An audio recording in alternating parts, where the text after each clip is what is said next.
네, 지금부터 살펴볼 내용은 우리가 이제 우리 여성 근로자분들 출산하시게 돼서 출산 휴가를 사용하시고 네, 그 이후에 예를 들어서 회사에 다시 나오셨다. 직장에 복귀를 하셨다. 그랬을 때 출산 휴가를 마치고 복귀한 이후에 우리가 또 이제 육아에 전념이 필요한 시기가 다가오는데 이 시간 동안 우리가 육아와 또 이제 직장 생활을 둘 다 포기하지 않고 잘 갈 수 있는 방법 뭐가 있을까? 네, 그런 이제 법에서 보호하고 있는 내용들 어떤 것이 있는지 살펴볼 건데요. 육아기 제도 및 근로관계 부분에 대해서 지금 말씀드린 내용의 토대로 구체적으로 살펴보고요. 그 후에 또 마찬가지로 그 사회보험이나 기타 그 급여, 뭐 어떤 고용보험에서 지원되는 내용이 있다면 그런 내용들을 어떻게 우리가 신청해서 수급할 수 있는지 그런 부분들 마저 살펴보도록 하겠습니다. 육아 시간이라고 보호하는 부분이 있는데요.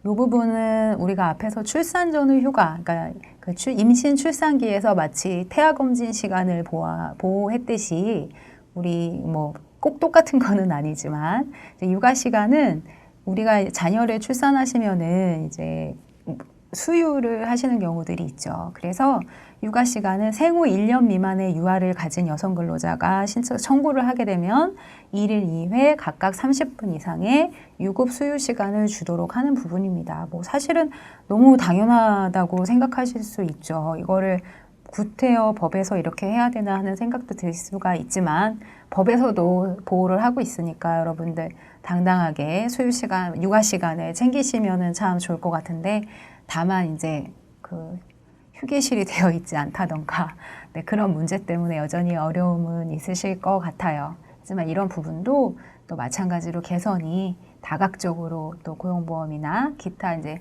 사업주 기업 지원을 통해서 다 이렇게 보호될 수 있도록 정책이 이루어지고 있는 점 같이 기억하시고요. 자, 우리가 육아 시간을 어떻게 이용할 수 있느냐? 1일 4시간 이내 근무시, 그러니까 1일 2회 각 30분 이상이란 내용은 소정근로시간 1일 8시간을 전제로 한 내용이기 때문에 혹여나 하루 8시간보다 단축된 근로시간을 일하시는 경우에는 예를 들어 4시간에 30분, 네, 그 정도의 수유시간을 보장하는 내용인 점, 그 점은 이제 구별해서 기억하시고요. 자, 이 부분에 대해서도 회사가 예를 들어서 아니 뭐 맨날 수유한다고 왔다 갔다 하는데 뭐 임금 뭐 하루에 그렇게 왔다 갔다 하는데 못 주겠다. 네, 그런 일들도 가끔씩 있기 때문에 네, 그래도 강급하겠다 뭐 어쩌나 이런 일도 발생할 수 있는데 절대 그러시면은 회사는 안 되거든요. 그래서 여러분들 이 시간이 내가 뭐 잘못하는 시간 아니고 급여에 공제되는 시간도 아니다 라는 점 기억하시고 당당하게 네, 육아 시간을 예, 향유하시면 됩니다. 네, 그리고 다음으로 살펴볼 부분은 육아휴직인데요. 임신 출산기에 출산 전후 휴가가 있었다면 이제 육아기에는 육아휴직이죠. 네, 육아휴직 부분에 대해서 전반적으로 살펴보도록 하겠습니다. 자, 보시면은 제가 근로자라는 부분에 빨간 글씨와 함께 점을 딱딱딱 찍어놨습니다. 왜 그렇게 했을까요? 이 육아휴직은 출산을 한 여성 근로자만이 사용하는 내용이 아니기 때문입니다. 그래서 여성 근로자든 남성 근로자든 육아휴직을 모두 사용할 수가 있습니다. 종전에는 출산 전후 휴가를 여성 근로자들이 사용하는 것도 녹록지가 않았죠. 그렇지만 지금은 이제 출산 전후 휴가는 많은 분들한테 당연히 보장되고 또 당연히 가시는 것들이 어느 정도 분위기가 되어 있지만 안타깝게도 아마 육아휴직을 남성 근로자분들이 자유롭게 사용하시는 경우는 마치 우리 출산 전후 휴가 처음에 도입돼가지고 실행되던 시기와 마찬가지로 아직까지는 많이 발생하지는 않는 일인 것 같습니다. 하지만 육아휴직은 남성 근로자들이 분명히 같이 사용할 수 있도록 법제화되어 있고 이제 그런 경우에는 더 많은 혜택을 주도록 지금 방향성이 또 계속해서 수정이 되고 발전이 되고 있기 때문에 얼마 되지 않아 이제 육아휴직을 남녀 근로자들이 모두 활용하고 그래서 어떤 돌봄 노동, 양육, 자녀 양육에 대한 그 부부의 공동 어떤 책임 분담이 더 잘 이루어질 수 있지 않을까 기대를 하는데요. 자, 육아휴직 부분은 만 8세 이하 또는 초등학교 2학년 이하의 자녀를 둔 부모는 모두 신청을 할 수가 있습니다. 자, 입양현 자녀도 해당이 되는 점 기억하시고요. 만 8세 이하 초등학교 2학년이 이니까요. 과거에는 막 그 한 살만, 그러니까 1년 이내 영아, 네, 그런 경우가 있었고, 또 이제 3년 이렇게 하다가 최근에 육아휴직은 가장 발빠르게 계속해서 이제 발전하고 있는 내용인데요. 네, 그래서 육아휴직을 만 8세 이하의 자녀를 둔 부모들이면은 모두 사용할 수 있다. 자, 그러면 육아휴직은 얼마나 사용할 수 있느냐? 그래서 1년 이내로 사용할 수가 있습니다. 1년 이내로 사용할 수가 있는데 부모가 모두 사용할 수가 있죠. 그러면은 엄마, 아빠가 모두 1년씩 쓸 수 있으니까 2년을 쓸 수 있겠다 하는 생각을 하실 겁니다. 자, 그렇게 사용할 수가 있는데요. 다만 사용하실 때 주의를 하셔야 되는 부분이 있어요. 그래서 요거를 놓치시게 되면은 엄마, 아빠 각각 1년을 쓸 수 없게 되는 일이 발생을 하게 됩니다. 겹치지가 않아야 돼요. 엄마, 아빠가 같은 시기에 동시에 육아휴직을 사용하실 수는 없어요. 물론 회사에서 요거를 승인하는 경우는 가능할 수가 있지만 육아휴직 급여, 고용보험에서 지급되는 육아휴직 급여까지 생각하시는 입장이면은 육아휴직은 엄마와 아빠가 번갈아서 교대로 사용하시는 것이 현재 법제화에서 가장 슬기로운 방법이신데요. 자, 육아휴직을 갔다 오면 불리한 처우가 생긴다 그러면 또 못 쓰겠죠. 그렇기 때문에 법에서는 어찌됐건 좀 더 나은 문화로 이끌어 나가야 되니까 지금 어렵더라도 그렇게 하도록 하기 위해서 사업주에게 육아휴직을 이유로 해고나 불리한 처우를 하면은 또 이렇게 하지 말라고도 법제화 이렇게 법으로 정해놓고 그런 경우에 사업주에게 벌칙도 마찬가지로 규정을 하고 있습니다. 그렇기 때문에 육아휴직 기간에는 근로자를 해고할 수 없도록 그렇게 하고 있고요. 또 사업을 계속할 수 없는 경우를 제외하고는 정리해고도 할 수 없도록 하고 있습니다. 예를 들어서 내가 육아휴직 기간 동안에 회사가 정리해고를 했다. 근데 나도 모르게 내가 해고당한다. 이러면은 정말 억울하잖아요. 그래서 이와 같이 보호가 되고 있는 점 기억하시고요. 자, 해고 등을 할 수 없는 것과 마찬가지로 휴직을 다녀왔는데 아까 보셨지만 육아휴직은 우리가 1년까지 다녀올 수가 있어요. 1년 동안 갔다 왔더니 내 자리가 없어지고 마찬가지로 내 할 일이 없어졌다. 이렇게 되면 누가 또 육아휴직을 가겠어요. 그래서 이러한 그 폐해를 방지하기 위해서 육아휴직 전과 복귀 후 업무 내용이나 이제 그 임금의 내용 어떤 이런 부분들을 판단할 때 동일한 직급 또 동일한 수준의 임금을 받을 수 있는 내용으로 복귀해야 된다라는 의무 규정이 있습니다. 또한 육아휴직은 법정휴직이기 때문에 전체 기간이 계속 근로년수에 들어가게 돼 있죠. 그래서 여러분들이 나중에 근로관계 종료 시에 퇴직금 계산하시거나 그런 경우에 모두 근속기간에 포함된다는 점 기억하시기 바랍니다. 자, 육아휴직을 쓰고 싶어도 그러니까 못 쓰는 경우들이 많이 있지만 그렇지만 이제 특별히 또 문제됐던 경우가 어떤 경우였냐면 바로 기간제 근로자 또는 이제 파견 근로자의 경우였는데요. 여러분들 중에서 지금 기간을 정한 계약을 하셨거나 또는 이제 파견 근로자로 재직하시는 분들이 계실 거예요.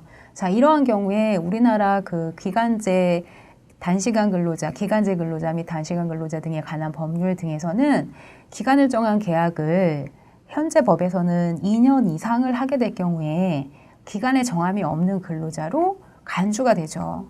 네, 그렇기 때문에 회사에서는 만약에 너무 일을 잘한 우리 여성 근로자가 있는데 육아휴직을 가게 해주고 싶은데 육아휴직을 가게 해주면 기간에 정한 근로가 2년을 넘어가게 되는 거예요. 네, 그러한 경우가 발생하면 육아휴직을 부여해 주려고 하다 보니 기간에 정함이 없는 근로자로 끌어안아야 되니까 이제 회사 입장에서는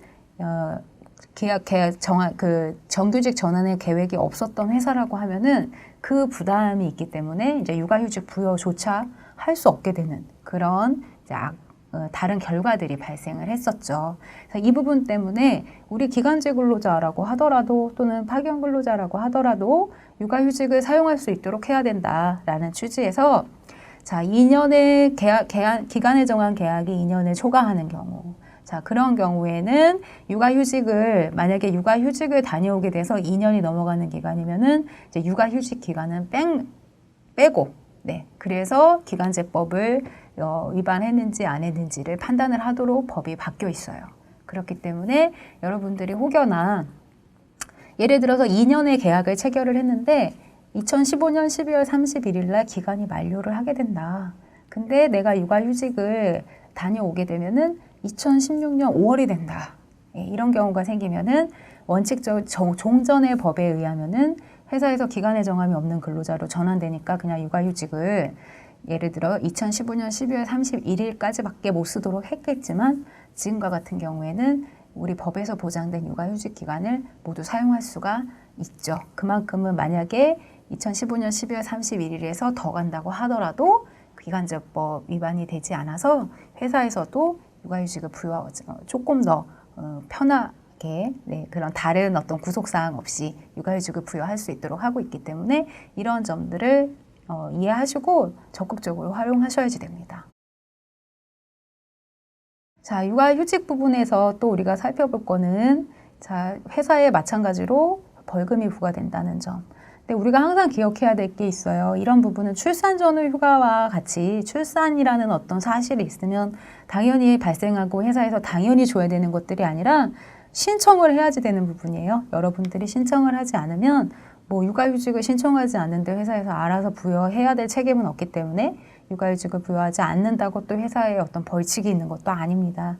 그래서 이런 내용들이 있는 것을 기억하고 이제 우리들이 적극적으로 제도를 활용할 수 있어야 되는 점이 가장 중요합니다.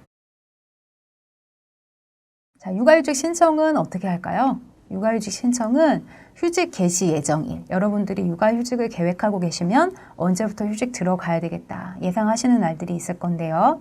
그 예정일의 30일 전까지 지금 화면에 보시는 것과 같이 그 어떤 대상인 영유아의 성명, 뭐 생년월일, 뭐 육아휴직 개시 예정일 이러한 사항들을 기재를 하셔서 신청서에 적어서 사업주에게 제출하여야 됩니다. 자, 이런 경우에 30일 전까지 제출해야 되는데 뭐 예를 들어서 출산 예정일 이전에 출산 예정일보다 빨리 출산하시게 되셨거나 기타 뭐 배우자가 사망했다든지 또는 어떤 질병이라든지 갑작스럽게 빨리 휴직을 개시해야 되는 경우가 발생하실 수 있죠. 자, 그런 경우에는 이제 7일 전까지 육아휴직을 신청할 수 있도록 예외적으로 또 보호를 하고 있습니다. 이렇게 육아휴직 신청을 하게 되면은 회사에서는 우리 신청일로부터 30일 이내 그리고 아까처럼 육아휴직 개시를 당겨서 일찍 갑자기 해야 되는 사유가 있을 때는 7일 이내에 개시일을 지정해서 육아휴직을 허용해야 됩니다. 그런데 근로자가 만약에 육아휴직을 신청했는데 회사가 거부할 수 있는 경우가 있어요. 원칙적으로 신청하면은 부여하여야 되죠. 안 하면은 사업주에게 분명히 벌칙이 있는데 그럼에도 불구하고 회사가 육아휴직을 거부할 수 부여하지 않아도 되는 경우가 있습니다. 그런 경우가 어떤 경우인지 살펴보면은 그 사업장에서 계속 근로한 기간이 1년이 안 된 경우, 내가 어떤 회사에 새로 이제 이직을 해가지고 일을 시작을 해서 육아휴직을 가려고 하는데 그 회사에 입사한 지 1년이 안 된 거예요. 그럴 경우에 사업주는 육아휴직을 거부할 수 있어요. 네. 그래서 이제 그런 내용. 그래 여러분들이 이런 경우에는 1년이 지난 후에 육아휴직 신청을 하시면 되시겠죠. 네, 그런 경우가 있고요. 또 한 경우가 배우자가 육아휴직을 만약에 사용하고 있다고 하면은 사업주는 나의 육아휴직 신청을 거부할 수가 있습니다. 자, 근데 여기서 우리가 기억해야 될 것은 이거는 이제 거부 사유지, 거부할 수 있는 사유지, 이런 사유가 있다고 해서 육아휴직 자체가 발생하지 않는 게 아니에요. 그래서 회사는 다만 거부할 수 있지만 그럼에도 불구하고 승인해 줄 수도 있습니다. 그래서 내가 1년이 되지 않았더라도 또는 배우자가 육아휴직 중이더라도 내가 휴직을 가겠다 그러시면은 신청하고 회사가 승인을 하면은 육아휴직은 갈 수가 있습니다. 일단은 네, 앞에 모두에서도 말씀드렸지만 고용보험에서 이제 휴직급여를 수령하는 부분과 관련돼서 다시 우리가 짚고 넘어가야 될 문제가 있기 때문에 그 부분은 뒤에서 다시 얘기하기로 할게요. 자, 육아휴직 사용은 우리가 최대 1년까지 쓸 수 있는데 어떻게 사용해야 될까? 출산 전후 휴가는 출산일을 전후해서 또 이제 법이 바뀌어서 연속하지 않더라도 라는 부분 앞에서 살펴봤었죠. 육아휴직 같은 경우에는 한 번에 한해서 나누어 사용할 수 있습니다. 네, 그래서 우리가 1년을 한 번에 가냐 아니면은 뭐 나는 육아휴직 1년 다 안 쓰고 뭐 몇 달만 하겠다 이러실 수도 있지만 한 번을 분할해서 쓸 수도 있기 때문에 만 8세 이하의 어린이니까 뭐 예를 들어 3살 때 우리 자녀가 뭐 3살 때 일부 갔다 오고 5살 때 갔다 오고 그럴 수도 있잖아요. 그래서 육아휴직은 1회에 한해서 나누어 사용할 수 있습니다. 자, 휴직 종료 예정일. 예를 들어서 이제 1년 8개월을 휴직을 신청을 했다. 그래서 내가 휴직 기간이 종료하고 복귀해야 될 날이 예를 들어 2015년 12월 31일이다.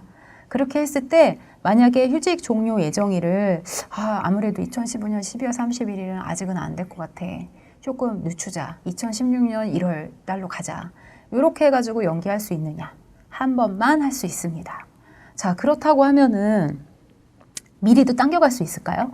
2015년 12월 31일을 종료 예정일로 했는데 이러다가 안 되겠다. 너무 더 퍼진다. 나는 11월 달에 회사를 나가야 되겠다.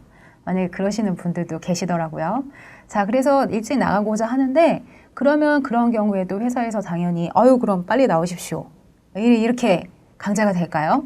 이 부분은 우리가 주의가 필요합니다. 왜냐하면 회사에서는 어찌됐건 육아휴직은 단기간으로 가는 게 아니기 때문에 그 새로운 인력에 대한 어떤 대체 인력을 투입한다든지 또 인력 계획을 세우게 되잖아요. 그렇기 때문에 예를 들어서 누가 12월 31일까지 휴직을 가니까 12월 31일까지 다른 대체 인력을 사용할 수도 있어요. 근데 11월 달에 가겠다고 하면 회사는 괜히 인건비 부담이 늘어날 수가 있죠. 그러니까 뭐 전체적으로는 인력 수급 계획이나 이런 차원에서 이제 회사가 좌지우지 될 수 있는 문제가 있어서 우리가 종료 예정일 연기는 한 번만 할 수 있지만 미리 당겨서 가겠다고 하는 부분에 대해서는 사업주가 승인하는 경우에 한해서 가능하다는 점을 기억하셔야 됩니다. 자, 육아휴직 중에 급여는 어떻게 될까요? 우리가 출산 전후 휴가급여는 앞에 60일 부분은 회사에서 유급으로 보호를 해야 된다 얘기를 했었는데요. 육아휴직은 100% 무급입니다. 여기서 유급이냐 무급이냐는 사업주에게 보상 지급의 의무가 있느냐 없느냐 차원에서 말씀을 드리는 건데요. 육아휴직 같은 경우는 사업주는 보수를 지급할 의무가 없습니다. 그래서 원칙적으로 무상으로 부여하는 것이 원칙입니다. 그런데 그렇게 되면 여러분들 1년씩 누가 그 수입을 어느 정도 수입을 일정하게 가져가던 사람이 어떻게 1년씩 그 수입을 딱 포기하고 휴직을 바로 들어가실 수가 있으시겠어요? 쉽지 않은 일이잖아요. 이런 부분에서 그렇다면 또 그러다가 회사를 그만두게 되고 그러면은 또 여성 근로자 M자 경력 단절 막 이런 일이 발생하니까 그렇기 때문에 육아휴직 중에도 일정한 어떤 수입을 지원을 해야 된다. 이런 내용들이 고용보험에서 또 실행이 되고 있는 부분이죠. 물론 여러분들이 고용보험료를 매달 납부를 하고 계시니까 가능한 일이지만 이 고용보험을 통해서 육아휴직 급여를 신청하실 수 있습니다. 그러니까 사업주는 무급으로 부여하지만 여러분들은 고용보험에서 일정 급여를 받으실 수가 있습니다. 그래서 육아휴직을 다만 30일 이상 부여받으셔야 돼요. 30일이 안 되면 급여를 지급하지는 않습니다. 그래서 육아휴직을 30일 이상 부여받은 경우에 피보험 단위 기간이 180일 이상 되는 점은 우리가 앞에서도 살펴봤었죠. 이 부분은 동일합니다. 그래서 고용보험 피보험 단위 기간이 180일 이상 되어야 된다. 중요한 거는 출산 전후 휴가는 휴가 종료일이 기준이었어요. 근데 육아휴직은 개시일이 기준이에요. 그런데 이 부분은 우리 요건에서도 사업주가 계속 근로 1년이 되지 않는 경우에는 이제 거부할 수 있다고 했는데 그렇기 때문에 대부분 1년이 되신 분들이 시작을 하시잖아요. 그래서 상당 육아휴직을 가시는 분들은 거의 피보험 단위 기간은 충족을 하시는 경우들이 많이 있습니다. 자, 그리고 회사는 1년이 안 된 근로자라도 재직기간 1년이 안 됐더라도 또는 배우자가 육아휴직 중이더라도 회사에서 승인을 해줄 수는 있다고 아까 얘기를 했었죠. 그렇지만 고용보험에서 급여를 지급할 때는 같은 자녀에 대해서 배우자가 30일 이상의 육아휴직을 사용하고 있다면 또는 육아기 근로시간 단축을 실시하고 있다면 급여를 지급하지를 않습니다. 그래서 같은 자녀에 대해서 배우자가 육아휴직을 사용하고 있지 않아야 돼요. 그런 경우에 그 육아휴직 급여를 수령하실 수 있습니다. 네, 고용보험을 통해서 육아휴직 급여를 수령할 수 있는 부분에 대해서 말씀을 드렸는데요. 과연 그러면 우리가 얼마를 육아휴직 급여로 수령할 수 있는지 그 부분에 대해서 한번 살펴보도록 하겠습니다. 자, 육아휴직 시작일을 기준으로 월 통상임금의 100분의 40에 해당하는 금액입니다. 그래서 만약에 이제 쉽게 예를 들어서 우리가 한 달에 통상임금이 100만 원이었다. 그러면 이제 40만 원을 고용보험을 통해서 육아휴직 급여로 수령하실 수 있는 부분인데요. 자, 여기에도 상한액과 하한액의 제한이 있습니다. 우리가 출산 전후 휴가급여의 경우에도 앞에서 상한액 제한 한 달에 135만 원이었죠. 살펴봤었는데요. 육아휴직 같은 경우에는 상한액이 100만 원이에요. 그래서 내가 예를 들어 통상임금이 되게 많았다. 되게 많았다. 400만 원이었다. 400만 원 너무 어렵게 예를 들었나요? 400만 원이면 40%면 46, 160만 원이네요. 네. 그런데 그러한 경우라도 100만 원밖에 상한액이 100만 원으로 제한이 되어 있다는 말씀이에요. 그래서 육아휴직급여는 최고가 100만 원, 그리고 최저 하한액은 50만 원으로 그렇게 책정이 되어 있습니다. 근데 요거와 관련해서 우리가 이제 육아휴직을 남녀 근로자가 모두 사용하는 부분이 이제 원칙인데 사실 많이 안 되고 있기 때문에 그렇게 될 수 있도록 또 계속해서 법 제도들이 개선되고 있잖아요. 자, 이와 관련해서 부모가 육아휴직을 순차적으로 쓰게 된다. 자, 그럴 경우에는 두 번째 육아휴직을 개시하는 근로자의 최초 1개월의 그 상한액을 현재는 100만 원인데 이제 150만 원으로 진행이 되고 있는데요. 이 부분이 2016년부터는 1개월이 아니라 앞에 3개월을 상한액을 150만 원으로 상향 조정해서 지원을 한다는 내용들을 또 기억하시면 되겠습니다. 자, 그런데 많은 경우에 여성 근로자분들 일하고 또 자녀 양육하고 많이 힘드시잖아요. 내가 해보자 하지만 사실상 육아휴직을 종료하고 사업장으로 복귀하지 못하시는 경우들이 실질적으로 너무 많습니다. 그러다 보니 육아휴직 기간이 딱 끝나고 종료되는 경우가 많아져서 우리가 근본적으로 어떤 모성 보호에 대한 그 중요한 내용도 있지만 또 여성 근로자들이 경력이 단절되지 않고 계속 근로를 할 수 있는 이런 토대를 마련하는 것도 또 하나의 모성보호 제도가 지향하는 점이잖아요. 그래서 이와 관련해서 육아휴직 후에도 단절되지 않고 우리가 계속 어떤 우리의 그 경력을 이어갈 수 있도록 그렇게 법에서 육아휴직 급여의 일부는 다시 사업장에 복귀하시고 6개월 이상을 근무하셔야지 지급을 하도록 하고 있습니다. 그래서 지금 우리가 상한액 100만 원 막 이런 얘기 했지만 실질적으로 휴직 기간 동안에 100만 원을 다 수령하실 수는 없고요. 75%에 한해서 여러분들이 수령하시고 사업장에 복귀하시고 6개월 후에 나머지 차액분 25%에 해당하는 금액을 일시불로 수령하시게 됩니다. 그래서 이러한 점, 만약에 육아휴직 하시고 종료하시고 사업장 복귀하셔서 6개월을 계속 근무를 안 하시게 되면은 육아휴직 급여 중에 75%만 수령하시고 이제 종료가 되실 수 있는 점, 그 부분 기억하시기 바랍니다.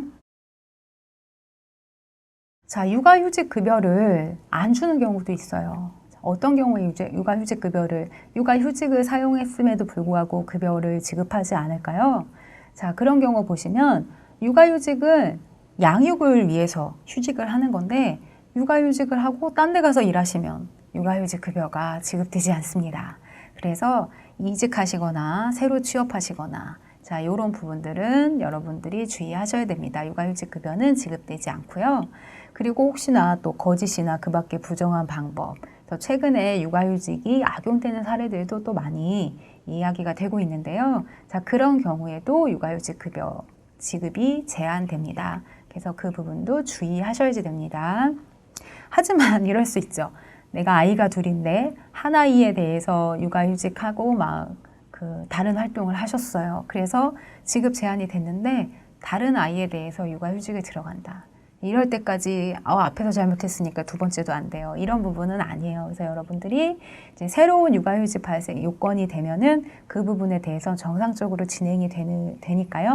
그 부분도 여러분들이 잘 기억하시기 바랍니다.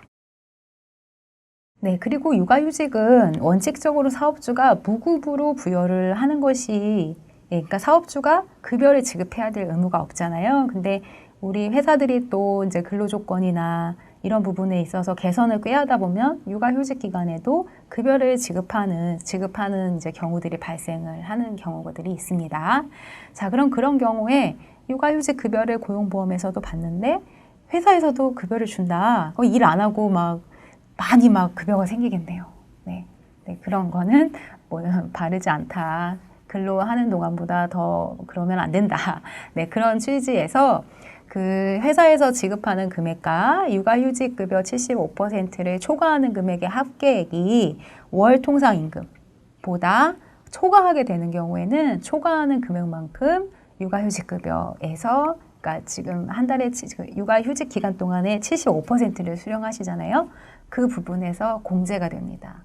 그래서 혹시나 회사에서 육아휴직 유급으로 해줄게 이제 그렇게 하시더라도 어차피 여러분들이 수령하시던 통상임금 수준을 초과할 수는 없는 점, 그 점 기억하시기 바랍니다.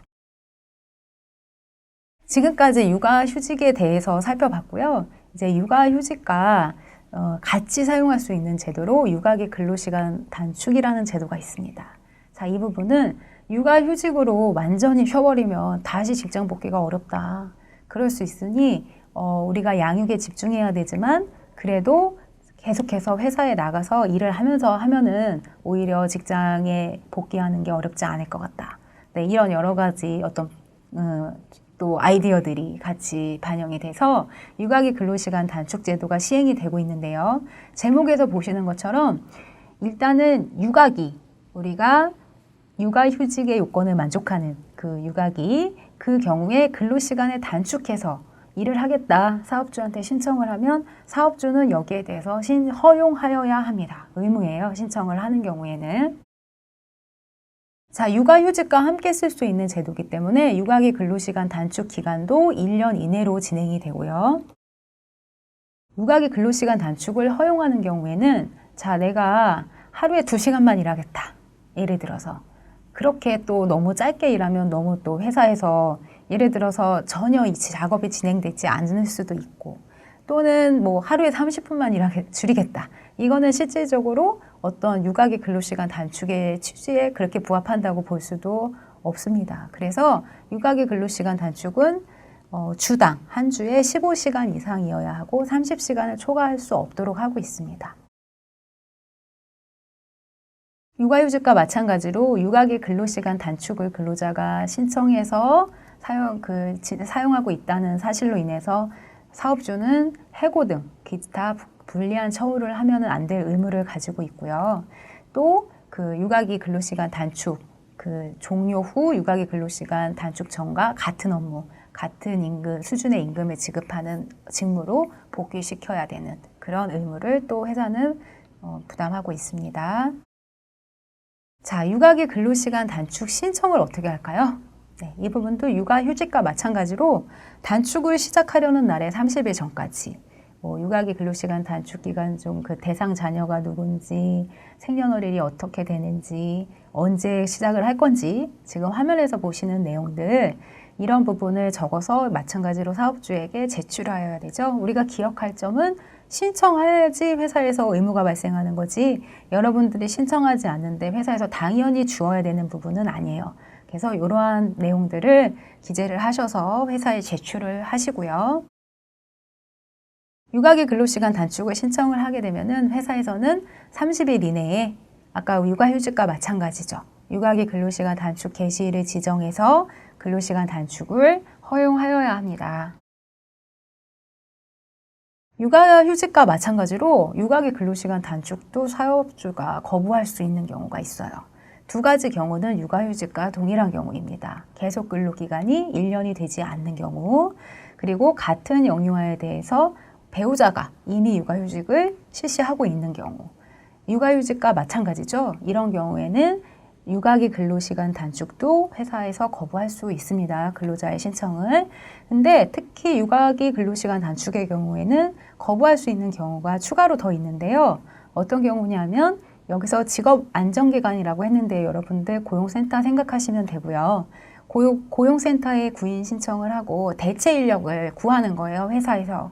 그런데 대체 인력이 안 구해지는 경우. 14일 이상 대체 인력 채용 공고를 내고 기다렸지만 대체 인력이 채용 안 되는 경우 또는 이제 직업안정기관에서 그 근로자 구인을 해가지고 매칭을 했는데 회사에서 거부 2회 이상 회사에서 거부를 할 수도 있죠. 맞지 않아서. 네, 그런 경우와 또 이제 아래 보시면은 이 성격 자체가 이거 원래 근로자가 수행하던 직무의 성격 자체가 육아기 근로시간 단축 이렇게 줄여서 할 수 있는 내용이 아니다. 잘라갈 수 있는 내용이 아니다. 그런 거에 어렵다라는 거를 회사에서 입증하는 경우. 이렇게 총 4가지 경우에는 육아기 근로시간 단축을 근로자가 원하더라도 회사에서 거부를 할 수가 있습니다. 네. 근데 아까 제가 3번, 그 3번째, 대체 인력을 채용하는데 이제 채용되지 않는 경우 이제 이 말씀하시면서 2번 얘기가 나갔었죠. 이 부분은 뭐냐면, 예를 들어서 구직을 한 사람이 있어서 센터 쪽에서 연결을 했는데 회사에서 거부를 한다. 예를 들어. 왜냐하면은 회사에서 계속 거부하면서 안 구해진다고 하고 육아기 근로시간 단축을 허용하지 않을 수도 있잖아요. 그래서 고용센터에서 이제 맞는 인력을 연락을 매칭을 했는데 회사에서 2번 이상 거부하게 되면은 그런 경우에는 마찬가지로 근로시간 단축을 거부할 수가 없어요. 예. 그래서 그런 경우에는 신청한 근로자에 대해서 근로시간 단축을 허용을 해줘야지 되겠죠.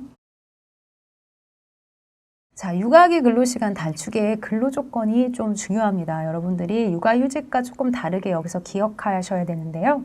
육아휴직은 아예 근로를 실시를 하지 않기 때문에 그 기간 동안에 사업주는 보수지급 의무도 없고 딱히 우리가 근로조건에 대해서 짚어야 될 부분은 없죠.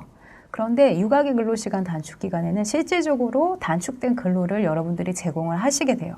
그렇게 되면은 여러분들의 임금이라든지 기타 여러 가지 내용들이 다르게 적용될 수가 있죠.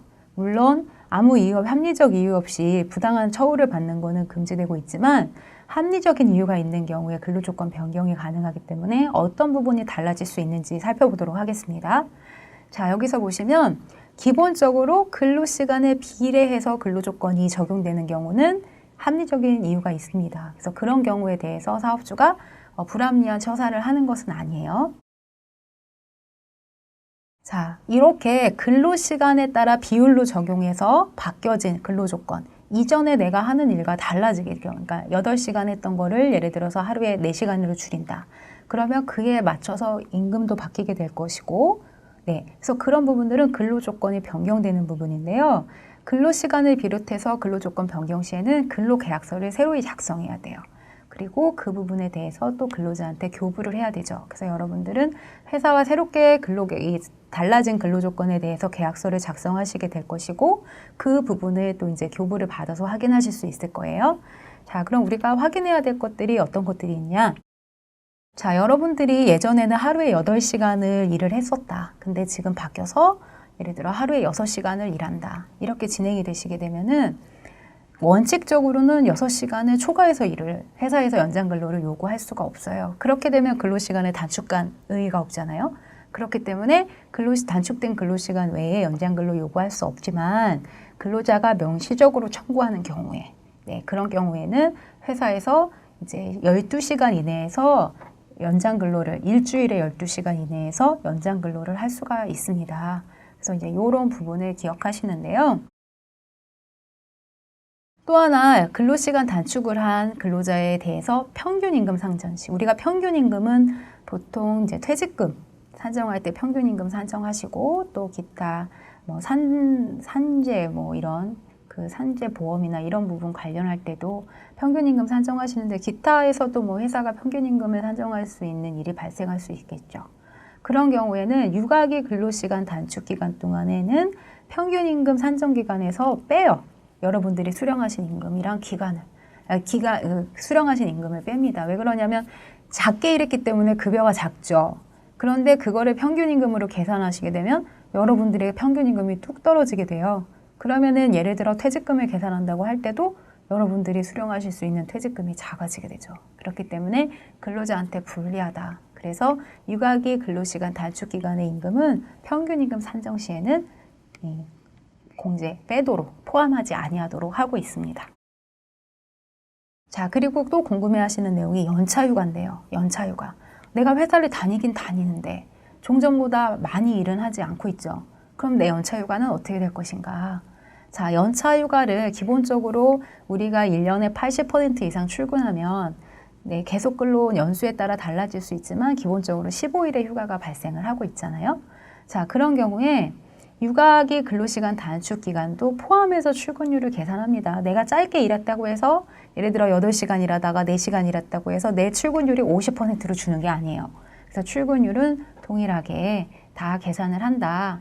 자, 다만 휴가 일수를 계산해요. 아까 우리가 15일 얘기를 했는데 요거는 근로한 일수에 근로한 시간, 종전에 통상적으로 근로했던 시간과 내가 단축했던 근로한 시간의 비율에 따라서 휴가 일수 산정은 달라질 수 있어요. 하지만 출근율 자체는 출근한 것으로 당연히 보고 출근율 자체에 뭐 결근으로 되거나 뭐 줄어들거나 그렇게 되지는 않는다. 네, 그렇게 진행이 되고요. 자, 그래서 여기서 출근율 산정 방법 다시 한번 살펴볼게요. 앞에서 우리가 출산 전후 휴가를 봤었죠. 네, 그리고 지금은 육아휴직을 보고 있습니다. 자, 두 가지 부분에 대해서 출근율 산정에 조금 차이가 있어요. 보시면 출산 전후 휴가 기간은 우리가 출근율을 산정하게 되면은 내가 원래 근로해야 되는 날이 있어야 되겠죠. 그리고 그 원래 근로해야 되는 날 중에 얼마큼 나왔는가. 그래서 출근율이 나올 거예요. 출산 전후 휴가는 똑같다고 보시면 돼요. 통상의 근로와. 출산 전후 휴가 기간 전부 다 소정근로일에 들어가고 내가 원래 일해야 되는 날이었어. 그런데 그거 다 출근한 거야. 그래서 출산 전후 휴가의 출근율 산정은 똑같다고 보시면 됩니다. 통상의 경우와. 자, 근데 육아휴직 기간은 출근율을 산정할 때 육아휴직 기간만큼은 소정근로일수에서 제외가 돼요. 예를 들어 통상의 근로자가 1년 동안 근로해야 되는 날이 예컨대 250일이다. 근데 내가 육아휴직을 쓴 날이 100일이다. 그러면은 우리들이 출근율을 산정할 때는 250에서 100을 뺀 150이 내가 원래 일을 해야 되는 날이 되시는 거예요.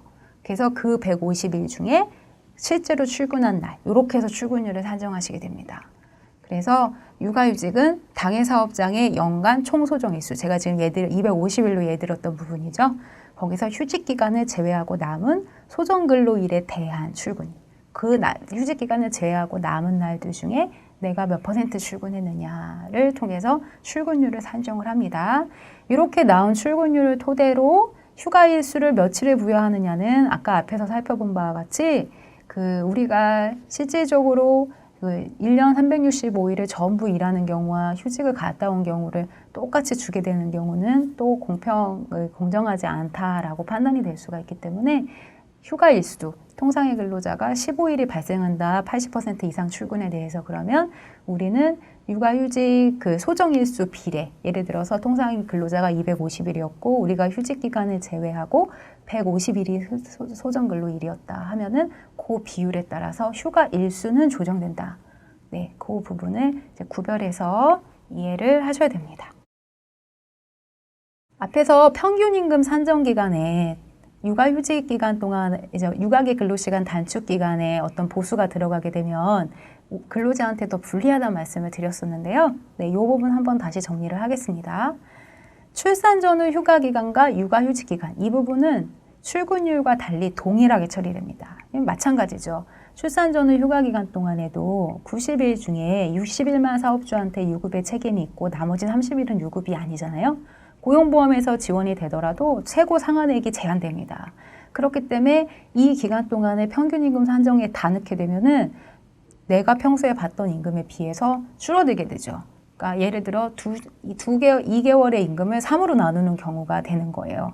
그래서 작아지게 되고 육아휴직 기간 동안에도 상한액 앞에서 확인하신 것과 같이 자기 통상임금의 100분의 40 수령이고 사실 육아휴직은 또한 그 회사에서 무급이기 때문에 아예 영원 처리가 될 수가 있죠. 그래서 평균임금 산정 시에는 육아휴직 기간과 또 출산 전후 휴가 기간 공이 그 평균임금 산정 기간과 그 임금 총액에서 다 제외가 된다.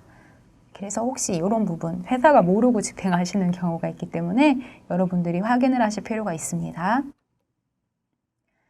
지금 우리가 육아기 근로시간 단축에 대해서 공부를 하고 있는데요. 육아휴직과 함께 쓸 수 있는 제도라고 제가 설명을 드렸었죠.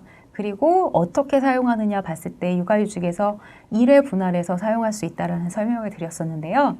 육아휴직과 육아기 근로시간 단축을 어떻게 사용할 수 있느냐 그 부분에 대해서 또 한번 정리하고 넘어가도록 하겠습니다. 자, 그렇지만 요 두 가지 제도는 별도의 제도이지만 함께 사용할 수 있는 제도이기 때문에 두 개 합쳐서 1년에 초과할 수 없어요. 육아휴직 기간 1년이든 육아기 근로시간 단축 1년이든 아니면 일의 분할 사용을 어떤 걸 선택하느냐에 따라서 1년이든 아무튼 합계는 1년이어야 됩니다. 총 5가지 경우가 있죠.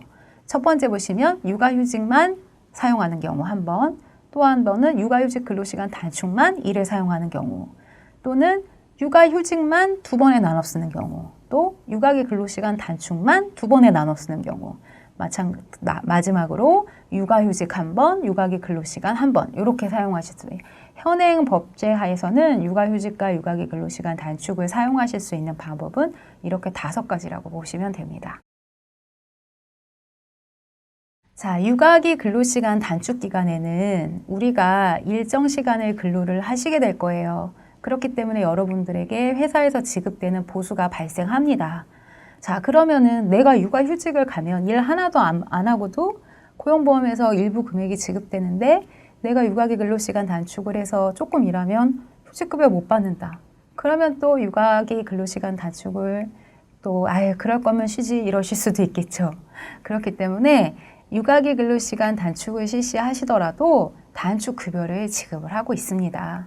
그래서 원칙을 보면 육아기 근로시간 단축 기간 동안에 사업주는 단축 근로로 근로하는 기간에 대해서는 당연히 보수를 지급을 하고, 다만 그 이전에 8시간 일했는데 지금 4시간 한다. 나머지 4시간도 보상해야 된다. 그건 의무는 없어요. 여러분들이 단축된 근로를 하시는 만큼만 회사에서 지급을 하시면 됩니다. 그러면 내 이전 수준의 어떤 전부는 아니더라도 일부 보상은 어떻게 될까? 그 부분이 바로 고용보험을 통해서 육아기 근로시간 단축 급여를 수령하시는 방법인데요. 육아휴직과 마찬가지로 30일 이상을 실시하셔야지 돼요. 30일 이상 육아기 근로시간을 실시를 하시게 되면, 자, 육아기 근로시간 단축을 시작한 날 이전 피보험 단위기간 180일 요건은 동일합니다. 그리고 같은 자녀에 대해서 배우자가 육아휴직이나 육아기 근로시간 단축을 실시하고 있지 않아야 돼요. 그래서 이러한 2가지 요건이 충족이 되면 육아기 근로시간 단축 급여를 또 지원 받으실 수가 있는데요. 자, 육아휴직은 우리가 앞에서 통상임금의 40%인데 상한액이 100만 원이고 이런 부분을 살펴봤죠. 그럼 육아기 근로시간 단축급여는 얼마를 받게 될까요? 자, 그 부분과 관련돼서 지금 화면에 보시면 왼쪽에 막 써 있는 부분이 바로 100분의 60에 해당하는 금액 보이시죠? 자, 육아휴직은 통상임금 100분의 40이었는데 일단 단축급여의 경우에는 100분의 60에 해당하는 금액을 시작을 합니다. 이 부분에 대해서는 또 상한액이 150만 원이고 하한액이 50만 원이라서 이 상한액과 하한액에 대한 내용은 육아휴직과 같지 않습니다. 자, 그래서 이렇게 기본으로 산정한 금액에, 자, 단축 전에 여러분들이 소정근로 시간이 있을 것이고 여러분들이 실제 근로했던 시간들이 있을 것이고 육아기 단축하고 소정근로 시간이 있으실 거예요. 뭐 8시간을 했다 4시간으로 줄이셨다고 하면 그런 그 차이 부분의 시간이 있죠. 자, 그거를 단축 전의 소정근로 시간, 이 전체적으로 월 단위로 계산을 해야 되겠지만 쉽게 예를 들어 하루로 보시면 종전에 하루 8시간을 일했다 하루 4시간으로 줄이시게 되면은 분자에 해당하는 거는 4가 될 거고 분모에 해당하는 거는 8이 되겠죠. 네, 그렇게 해서 앞에 육아기 근로시간 단축급여 통상임금 100분의 60이라고 계산된 부분에 이 부분을 비율을 곱해서 나온 금액이 여러분들이 육아기 근로시간 단축급여로 수령하시게 될 금액입니다. 네, 앞에서 우리 육아시간 보장과 육아휴직과 육아기 근로시간 단축 부분에 대해서 살펴봤는데요. 자, 그 기간 동안에 마찬가지로 4대 보험 관계 부분 여러분들 많이 궁금하시죠? 그 부분과 함께 육아휴직급여 그리고 육아기 근로시간 단축급여 우리가 어떻게 신청해서 어떻게 지급받을 수 있는지 실무적인 내용 또 한번 간단히 살펴보도록 하겠습니다. 고용보험과 산재보험, 우리 출산 전후 휴가급여와 동일하게 회사에서 지급되는 보수가 없으시죠. 그렇다면 우리는 이 기간 동안 휴직 등 신고서를 제출해서 보험료를 납부하지 않을 수 있습니다. 자, 요 서식은 임신 출산기, 아까 출산 전후 휴가에서 보신 것과 똑같은 서식이에요. 그래서 제가 똑같이 화면 보여드리는 건데요. 다른 내용 아니고 똑같은 서식이니까 여러분들 요거 활용하셔서 신청하시면 근로복지공단에, 그리고 기억해야 될 거, 내가 신청하는 거 아니다, 회사에서 하는 거다. 여러분들은 알고만 계시면 됩니다. 네, 건강보험의 경우에는 출산 전후 휴가의 경우와 좀 다른 점이 있어요. 앞에서도 얘기했지만 건강보험의 경우에는 우리가 휴직을 들어간다고 해서 병원을 안 가시진 않잖아요. 네, 그렇기 때문에 건강보험료는 원칙적으로 계속 납부를 하셔야 됩니다. 그렇기 때문에 이 기간 동안에 보험료를 납부를 안 해도 되는 거는 아니에요. 다만 우리가 수령하는 금액이 적다 보니 이 기간에 보험료까지 납부를 하다 보면 여러분들 너무 많이 부담이 되시죠. 그렇기 때문에 보험료 중에 일부가 아니라 보험료 전부를 저희가 나중에 한꺼번에 낼 수가 있어요. 그래서 이런 부분을 우리가 유예 신청이라고 하는데요. 전체 보험료를 납부하지 않는 것이 아니라 다만 유예를 해서 우리가 제대로 일을 하게 됐을 때 한꺼번에 납부한다. 이렇게 이해를 하시면 됩니다.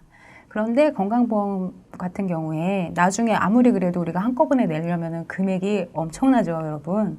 그렇기 때문에 건강보험은 보험료를 60%를 감면해 줍니다. 그래서 원래 나의 신고된 보수 기준으로 40%에 해당하는 보험료를 복직 후에 일시 납을 하시는데요. 다만 휴직 기간 중에는 건강보험료를 납부하지 않으셔도 됩니다. 자, 그래서 이 부분은 앞에서 보지 못하셨던 서식인데요. 휴직자 등 직장가입자 보험료 납입고지 유예 신청서라고 해서 이 부분도 여러분들은 이런 제도들이 있구나 알고 계시면 되시고요. 신청은 회사에서 진행하시는 내용입니다. 자, 마지막으로 국민연금 부분이 있죠. 자, 국민연금 같은 경우에도 소득이 없으면은 납부 예외에 해당되셔요. 그래서 출산 전후 휴가 급여와 동일하게 연금 보험료 납부 예외 신청서를 작성하시면 되는데요.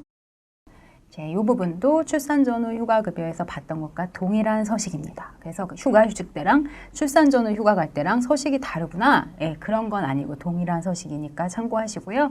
마찬가지로 회사에서 신청하면 되니까 혹여나 작은 회사의 경우에는 사회보험 관리나 이런 거를 담당자가 잘 모를 수도 있고 또는 담당자가 없는 경우도 있죠. 그래서 이런 부분이 미리 조치가 안 되면 여러분도 휴직 가 있는데 막 보험료 내라고 날라올 수가 있어요. 그래서 이런 부분에 대해서는 우리가 직접 알고 필요한 경우에 우리가 알려주자. 네, 이런 것도 필요합니다, 여러분. 육아휴직급여 부분에 대해서 신청은 어떻게 하고 지급은 어떻게 받을까요? 지급 대상은 아까 요건에서 본 것처럼 사업주로부터 30일 이상 육아휴직을 부여받아야 됩니다. 육아기 근로시간 단축도 동일하니까요. 함께 지금 생각하시면서 들으시면 될 것 같은데요. 육아휴직 개시일 이전에 피보험 단위 기간 180일 여러분들 꼭 이 부분은 지켜져야지 우리가 고용보험의 수혜를 받을 수가 있습니다. 다만 육아휴직 같은 경우에는 과거에 실업급여를 받았으면은 피보험 단위 기간이 단절이 돼요. 그래서 혹시 여러분들이 육아휴직을 사용하시기 전에 실업급여를 받으셨던 적이 있으시면 실업급여 받고 이후에 다시 피보험 단위 기간 180일을 생각하셔야 돼요. 만약에 실업급여를 받았던 거를 깜빡하시면 육아휴직급여를 받으실 수가 없는 점, 요거를 착각하시는 경우들이 간혹 있어요. 육아휴직급여 신청은 언제 할까요? 네, 요거는 육아휴직을 시작한 날 이후 1개월부터 매월 단위로 신청을 하실 수 있습니다. 자, 근데 이 부분 같은 경우도 나중에 한꺼번에 하실 수가 있어요. 그래서 뭐 매월 신청하지 않으시면은 나중에 한꺼번에 해서 받으실 수가 있고요. 또 신청 기간에 제한이 있기 때문에 육아휴직이 끝난 날 이후 12개월이 지나가도록 만약에 신청을 안 하시게 되면 이것도 그냥 사라지는 거니까요. 이거 기억하셔서 반드시 신청을 하셔야지 되고요. 자, 신청 방법은 출산 전후 휴가와 동일합니다. 그래서 마찬가지로 육아휴직 확인서를 사업주, 회사에서 발행해가지고 이 고용센터에 보내야지 되고요. 그리고 우리 근로자 입장에서는 육아휴직 급여 신청서를 작성해서 제출하면 됩니다. 그래서 이 두 가지 부분은 앞에서 본 것처럼 온라인 신청을 할 수 있고 또는 방문이나 우편이나 팩스 신청이 다 가능한데요. 확인서는 회사에서 해줘야 되는 부분이고 급여 신청서는 근로자가 직접 해야 되는 부분이죠. 그래서 온라인 신청할 때는 확인서는 회사에서 업로드, 급여 신청서는 스스로. 하지만 우편이나 센터 방문이나 이럴 경우에는 회사에서 확인서 받으셔서 직접 가져가시면은 이제 일이 더 깔끔하게 빨리 처리되실 수가 있습니다. 이때도 임금대장이랑 근로계약서 등의 사본이 같이 첨부되어야 하는 점 기억하셔야 됩니다. 이 부분이 출산 전후 휴가급여랑 얘는 달라요. 육아휴직, 육아기 근로시간 단축 확인서는 별도로 있습니다. 이거는 회사에서 작성해 줘야 되는 내용이고요. 지금 보시는 내용은 육아휴직, 육아기 근로시간 단축 급여 신청서죠. 네, 이 부분은 여러분들이 육아휴직이나 육아기 근로시간 단축을 실시하시고 계신 경우에 월별로 고용센터에 작성해서 신청하셔야 되는 자료예요. 자, 지금까지 확인서와 단축급여 신청서를 봤는데요. 자, 이러한 내용들은 고용보험 사이트에서 여러분들이 필요한 서식들 확인하실 수 있습니다. 기타 지금까지 제가 설명드린 내용들이 여기 잘 정리되어 있으니까요. 여러분들이 어차피 출산 전후 휴가 사용하시고 육아휴직 들어가시게 되면은 이 부분을 이용해서 급여 신청도 하시고 많이 이용해야 되는 사이트니까 이 부분 잘 확인하시고요. 자, 우리 모성 보호나 여성 노동을 보호하기 위해서 여러 단체와 또 여러 가지 제도들이 같이 지원을 하고 있다고 모두에도 말씀드렸었는데, 서울시 같은 경우에는 서울시 직장만 지원센터라는 곳이 있고요. 또 우리 여성가족부에서도 건강가정지원센터에서 워킹맘 워킹데디 지원 사업이라는 거를 진행을 하고 있습니다. 그래서 여러분들이 인터넷 통해서 검색하시면은 여러분들한테 유용한 정보들 많이 얻으실 수 있습니다. 자, 이렇게 해서 여러분들 참 일과 가정을 양립하시기 어렵고 힘든 시간을 보내고 계실 텐데요. 제가 3가지만 말씀드리고자 합니다. 첫 번째, 나를 보호하는 제도들이 이런 것들이 있다. 정확히 알자. 예, 그 부분은 여러분들이 지금 저와 함께 공부하셨으면 많은 부분 습득하셨을 거라고 생각하고요. 자, 두 번째로 드리고 싶은 말씀은 눈치 보여도 사용하자. 네, 그래서 여러분들 많은 제도들이 되어 있지만 우리가 이런 것들을 사용하지 못하면 법과 현실이 계속 동떨어질 수밖에 없습니다. 보셨지만 많은 부분들이 우리의 신청으로부터 시작됩니다. 그래서 눈치 보여도 사용하자. 그런데 눈치 보이는데 어떻게 사용해요? 그래서 지혜롭게 사용하자. 여러분들 어차피 산전후 휴가, 육아휴직 그러고 회사 그만두실 거 아니잖아요. 다시 돌아와야 되는 곳이니까 사업주와도 원만하게 좋은 관계 유지하면서 지혜롭게 사용하실 수 있게 되기를 바라고요.